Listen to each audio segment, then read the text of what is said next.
Maaga ngang umulan kaninang umaga mga suki, kaya hindi nga muna tayo makapagtitinda ngayong araw.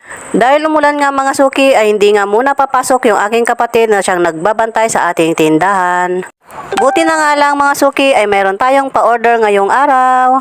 Yun din ang maganda mga suki kapag hindi nga lang iisa yung pinagkukuhanan mo ng income, dahil kung hindi sikita yung isa, doon tayo sa isa. Bali dalawa nga yung package na pa-order natin ngayong araw mga suki.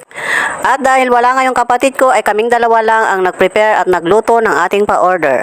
Ang unang pa-order nga natin mga suki ay yung worth 1,500 na package mga suki. At ito mayroon ng medium na pansit bihon, medium na maha blanca, 50 pieces na puto cheese, at 50 pieces na pork Shanghai.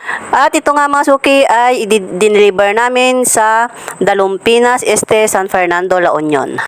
At yung pangalawang order nga sa atin mga suki ay itong XL nga na bilao mga suki. Bali ito nga mga suki ay hindi nga nakapackage at nag-individual na lang si suki na order.